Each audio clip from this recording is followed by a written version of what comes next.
इस वीडियो में बताई गई सभी चीज़ें तुम बाद मूवी से ली गई हैं। हम किसी धर्म, जाति, संप्रदाय एवं व्यक्ति की भावनाओं को ठेस नहीं पहुंचाना चाहते। इसे केवल मनोरंजन के रूप में देखें। आज मैं तुम सभी को तुम बाद मूवी का कंप्लीट एक्सप्लेनेशन देने वाला हूँ। तो अगर तुमने अभी तक वो मूवी नहीं देखी तो ज़रूर देख लेना, क्योंकि वीडियो में काफ़ी सारे स्पॉयलर्स हैं। और अगर ऑलरेडी देखी हुई है तो भी बने रहो, क्योंकि मुझे बहुत सारा वॉच टाइम और सब्सक्राइबर्स भी चाहिए। ऑल्सो अगर तुमने सब्सक्राइब नहीं कर रखा तो सब्सक्राइब कर दो। तो चलो अब मैं वीडियो को शुरू करता हूँ बिना किसी देरी के। Let's get started. मूवी के शुरुआत में हमें स्क्रीन पर एक कहानी को VFX के थ्रू दिखाया जा रहा होता है, जिसमें देवी की एक मूर्ति होती है और उनके एक हाथ में सोना तो दूसरे हाथ में अनाज होता है। और यही कहानी एक पापा अपने बेटे को सुना रहा होता है। समृद्धि या पूर्ति की देवी अंतहीन सोने और अनाज का प्रतीक है। ये पृथ्वी देवी की कोख है।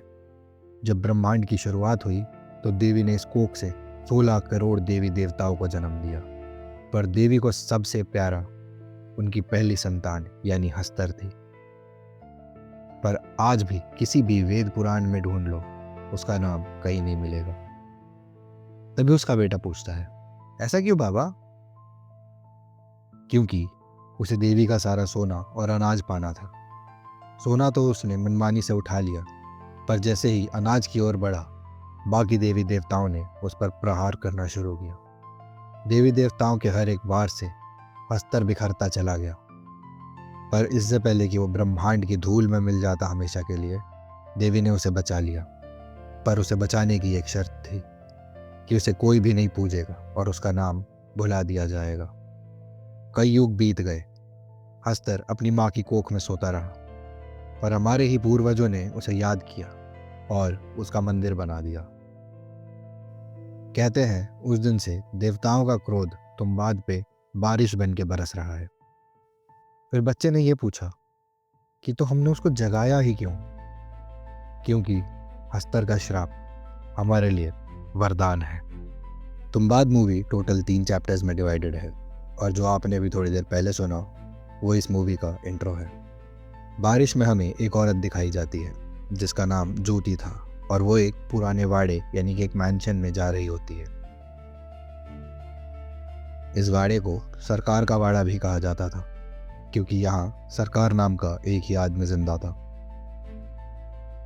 अगले ही सीन में हमें दिखाया जाता है कि ज्योति सरकार को सेक्सुअल प्लेजर देते हुए सोने की मुद्राएं मांगती होती है, बट सरकार उसे कहता है, सोने की मुद्रा कोई मजाक है क्या, कमाओ। और उसके बाद ज्योति थोड़ा नाराज होती दिखाई देती है। वहाँ दूसरी तरफ हमें ज्योति के 2 बच्चे दिखाए जाते हैं। पहला बच्चा जिसका नाम होता है विनायक राव, वो ज्योति का बड़ा बेटा होता है, और दूसरा सदाशिव राव जो उसका छोटा बेटा होता है। इन दोनों की बातों से हमें यह पता चलता है कि ज्योति रोज सरकार के पास दिन में एक बार जाया करती थी, बट इस बार ज़्यादा देर हो गई थी, या ये कह लो कि रात होने को आई थी। और ये दोनों काफ़ी चिंता में थे कि दादी को अब खाना कौन देगा। दरअसल इनके घर में एक औरत रहती थी जिसको ये लोग अपनी दादी कहा करते थे। इनकी सगी नहीं थी, बल्कि परदादी की भी दादी थी, जो कि किसी कर्ज की वजह से यानी कि किसी श्राप की वजह से आज भी जिंदा थी। मूवी में दिखाए गए सीन्स के अकॉर्डिंग इनकी दादी का पूरा शरीर सड़ गल चुका था, बट क्योंकि उनके ऊपर एक कर्ज, एक श्राप था, वो आज भी उसी स्टेट में जिंदा थी। ये दोनों बच्चे उस औरत से डरते थे just because of her body and her face. इसलिए ये दोनों चिंता में बाहर खड़े होके केवल बहस कर रहे थे। बट कुछ देर बाद सदाशिव राव जो कि छोटा भाई था, वो हाथ में थाली लेके उसे खाना खिलाने जा रहा होता है। तभी ज्योति वहाँ आ जाती है और उसे थाली लेके वो बुढ़िया को खाना खिलाने चली जाती है। खाना खिलाने के बाद ज्योति और उसका बड़ा बेटा साथ बैठे होते हैं। तभी विनायक सोने की मुद्रा के बारे में पूछता है, और ज्योति कहती है, सोने की मुद्रा क्या मजाक है, कमानी पड़ती है। वही अगले दिन पर सीन शिफ्ट हो जाता है और हमें दिखाया जाता है कि सरकार की मृत्यु हो चुकी होती है, और वो लोग उसका देह संस्कार करके वहाँ से पुणे जाने की तैयारी करने लगते हैं। पुणे जैसे बड़े शहर में जाने की बात सुनकर दोनों बच्चे बहुत ज़्यादा खुश थे, ज्योति का छोटा बेटा सदाशिवराव पेड़ की डाली पर बैठ के अपने भाई से बात कर रहा था। तभी एकदम से वो जमीन पर गिर जाता है और उसका सर पूरी तरह से फट जाता है। ज्योति अंदर से भागी भागी आती है और सदाशिवराव को उठाकर गांव के पास वाले वैद्य के पास ले जाने लगती है। तभी उसका बड़ा बेटा पूछता है कि अगर दादी उठ गई तो क्या करूं? ज्योति उसे बताती है कि अगर वो उठ जाए तो उसे बस इतना कह देना, सो जा दादी, वरना हंसता रह जाएगा। रात होते ही दादी जोर जोर से दरवाजे को पीटने और चिल्लाने लगती है। वो बोलती है कि उसे खाना चाहिए। विनायक हड़बड़ी में खाना ढूंढने लगता है, पर उसी दौरान उसके सर पर आटे यानी फ्लावर का डिब्बा खुल के गिर जाता है। वो काफ़ी ज़्यादा डर जाता है। कुछ देर बाद कमरे के अंदर से आती हुई सारी आवाज़ें बंद हो जाती हैं। फिर वो दादी बोलती है कि अगर विनायक दरवाज़ा खोलता है और उसके पास जाता है तो वो उस वाड़े में छुपे हुए खजाने का राज बताएगी और उसे मुद्राएं भी देंगी। जैसे ही विनायक कमरे के पास जाता है और वो दरवाज़ा खोलता है, वो बुढ़िया उस पर झपट पड़ती है और उसे मार के खाने की कोशिश करती है। वो जैसे तैसे बचता बचाता अपने रसोई घर तक जाता है और याद करने की कोशिश कर रहा होता है कि उसकी माँ ने उसे क्या बताया था, और साथ ही वो कुछ खाने की चीज़ भी ढूंढ रहा होता है जो कि वो उस बुढ़िया को दे सके। विनायक बहुत सी चीज़ें बोलता है, जैसे कि सो जा वरना अजगर आ जाएगा, बट वो ये भूल चुका होता है कि उसको बोलना क्या है। उसको एक्चुअली बोलना था कि सो जा वरना हंसता रह जाएगा। इतने में ही वो वापस आ जाती है और विनायक को पैरों से पकड़ते हुए घसीटते हुए ले जाने लगती है। तभी अचानक विनायक को याद आता है कि उसे बोलना है सो जा वरना हंसता रह जाएगा, और उसके वो बोलते ही वो बुढ़िया एकदम से सो जाती है। थोड़ी देर बाद ज्योति रोते हुए वापस आती है। तभी विनायक उससे पूछता है कि उसके भाई का क्या हुआ। ज्योति गुस्से में कहती है वो मर गया है, एंड हम आज रात को ही तुम बात छोड़कर यहाँ से जा रहे हैं। अब वो दोनों हमें नाव में यानी कि एक बोट में दिखाई देते हैं, जहाँ वो तुम बात छोड़कर जा रहे होते हैं। वहाँ बैठे बैठे विनायक अपनी माँ से ये कहता है कि अब सरकार नहीं रहा तो उसका वाड़ा तो हमारा होना चाहिए ना। अब वाड़ा ना सही तो सरकार का खजाना तो हमारा होना चाहिए ना। उसकी माँ, जिसने अभी अभी अपना एक बेटा खो दिया है, गुस्से में कहती है लालची, तुझे अभी तक शर्म नहीं आ रही है? तेरा भाई मर चुका है बेशरम। उसे एक सोने की मुद्रा पकड़ाती है और कहती है ये ले सोने की मुद्रा और मर जा। विनायक अब भी अपनी माँ से कह रहा होता है कि अगर वो उस बुढ़िया को खाना ना दे कुछ दिनों तक तो वो अपने आप बता देगी कि खजाना कहाँ पर छुपा है। बट अब ज्योति बहुत गुस्सा हो जाती है और निराशा तो उसमें पहले से ही बहुत ज़्यादा भरी हुई होती है। उसे पता होता है कि जो सोना, ये जो लालच है, ये कभी कुछ नहीं बनाता, बल्कि ये सब खत्म करता जाता है। वो विनायक से कहती है कि खा मेरी कसम, तू कभी तुम बाद वापस नहीं आएगा। विनायक उसकी कसम खा लेता है। एंड अब शुरुआत होती है चैप्टर 2 की, जो कि इस इंसिडेंट के ठीक 15 साल बाद का सीन है। 15 साल बाद विनायक का लालच उसे वापस अपने गांव तुम्बाद खींच लाता है। तुम्बाद पहुंच के वो सबसे पहले अपने पुराने घर में जाता है, जहां अंदर घुस के वो अपनी दादी को ढूंढने लगता है और वो बुढ़िया वहीं पर पड़ी हुई होती है। और देखने वाली बात तो ये होती है कि उसकी छाती पे एक पूरा का पूरा पेड़ उग चुका होता है। वो अब भी जिंदा थी, 15 साल से बिना कुछ खाए पिए, और ये जिंदगी किसी श्राप से कम नहीं।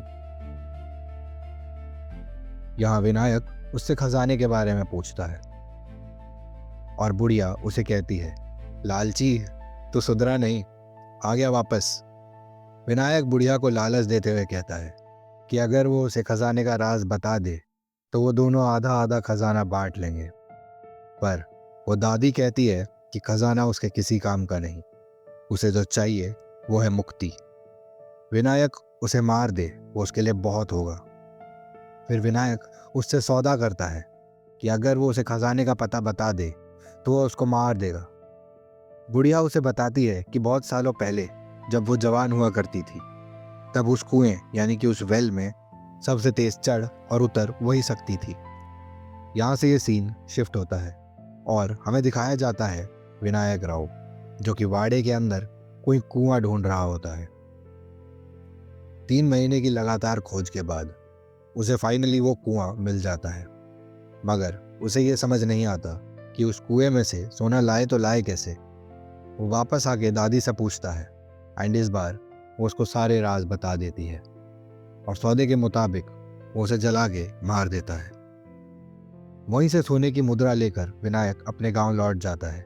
वापस आके वो अपनी और अपनी बीवी की आर्थिक स्थिति ठीक करता है और मुनीम से लिए वो 8 आने यानी कि 8 रुपए का उधार भी चुकता कर देता है। वो मुनीम को एक सोने की मुद्रा दिखाकर पूछता है कि इसका प्राइस या मूल्य कितना होगा। मुनीम बताता है कि उस टाइम के हिसाब से उसका प्राइस 300 यानी कि 300 रुपए होगा। विनायक बताता है कि उसके पास 3 वैसे और मुद्राएं हैं और पूछता है कि क्या मुनीम उन्हें खरीदना चाहेगा। मुनीम इसमें हामी भरता है और वो मुद्राएं खरीद भी लेता है। ऐसे ही धीरे धीरे करके विनायक हर बार तुंबाद जाकर सोने की मुद्राएं लाने लगता है। कई बार वो 10 से भी ज़्यादा मुद्राएं ले आता है और कई बार उसे सिर्फ 1 या 2 मुद्राएं ही नसीब होती हैं। ये देख के मुनीम को शक होता है कि कहीं विनायक ये सब चोरी करके तो नहीं ला रहा। एक बार मुनीम उससे पूछ ही लेता है कि कहीं ये चोरी की तो नहीं है, ये सब लाते कहाँ से हो।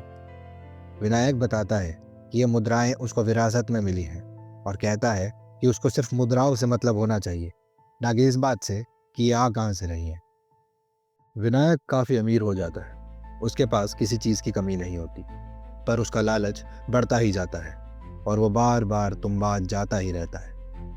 सीन चेंज होता है और हमें देखने मिलता है कि मुनीम सार्जेंट कॉपर से ज़मीन जायदाद से रिलेटेड कुछ बात कर रहा होता है और थोड़ी देर में वो विनायक के घर पहुंच जाता है। वो विनायक के घर पहुंच के उसके काम में उससे पार्टनरशिप मांगता है, ऑब्वियसली ताकि वो भी कुछ कमा सके। यहाँ से हमें ये भी पता चलता है कि मुनीम को ज़मीन खरीदने के लिए पैसों की ज़रूरत थी, इसलिए वो विनायक के पास जाता है। बट विनायक उसे पार्टनरशिप नहीं देता और कहता है कि अगर पैसों की ज़रूरत पड़े तो मांग लेना, बिना ब्याज के दे दूंगा। ये कह के राघव को यानी कि मुनीम को वहाँ से रवाना कर देता है। राघव यहाँ पर मुनीम का नाम है, यह हमें स्टोरी में इसी पॉइंट पे पता चला। यहाँ पर सीन वापस से शिफ्ट होता है और हम देखते हैं कि मुनीम के पैसे देने की डेट नज़दीक आती जा रही थी एंड उसके पास पैसे नहीं थे, जिस वजह से उसने 50 रुपए में एक वैश्या खरीदी एंड विनायक को महंगे दाम पर बेच दी। अब यहाँ पर हमें एक बहुत बढ़िया ट्विस्ट के बारे में पता चलता है। इस लड़की को राघव विनायक के घर लेकर जाता है।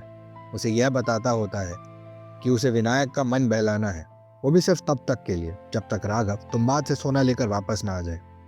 साथ ही हमें यह भी पता चलता है कि राघव यानी कि जो मुनीम है वो कई बार विनायक का पीछा करते करते तुंबाद तक पहुंच चुका है और उसने वाड़े के अंदर के कुएं को भी देखा है जहां से विनायक सोना लेकर आता है।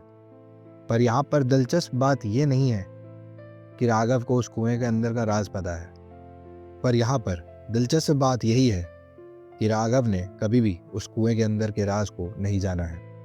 अब देखते हैं कि आगे क्या होता है। राघव तुंबाद पहुंचता है, कुएं में उतरता है। उसको वहां पर एक डिब्बा दिखाई देता है। वो बहुत क्यूरियस हो जाता है, जिज्ञासु हो जाता है कि इस डिब्बे में क्या हो सकता है, कहीं सोने की मुद्राएं तो नहीं। वो उस डिब्बे को खोलता है और वो उसकी ज़िंदगी की सबसे बड़ी गलती साबित होती है। उसके पीछे अचानक से कोई हमला करता हुआ दिखाया जाता है और उसके बाद स्क्रीन शिफ्ट हो जाती है। अब हमें दिखाया जाता है कि वो वैश्या सिर्फ 50 रुपए के लालच में विनायक को सब कुछ सच सच बता देती है। विनायक जल्दी से अपनी गाड़ी निकालता है और तुंबाद के लिए निकल जाता है। वो तुंबाद पहुंच के तुरंत कुएं में उतरने लगता है, बट कुएं में उतर के वो जो देखता है वो सच में दिल दहला देने वाला नज़ारा था। राघव को किसी ने दीवार पर मानो चुनवा दिया हो। उसकी हालत बहुत ज़्यादा खराब थी। उसका शरीर पूरा गल चुका था, बिल्कुल वैसे ही जैसे विनायक की दादी का हाल हुआ था। विनायक उसी आटे की गुड़िया को उठाता है जिसकी वजह से राघव का यह हाल हुआ था।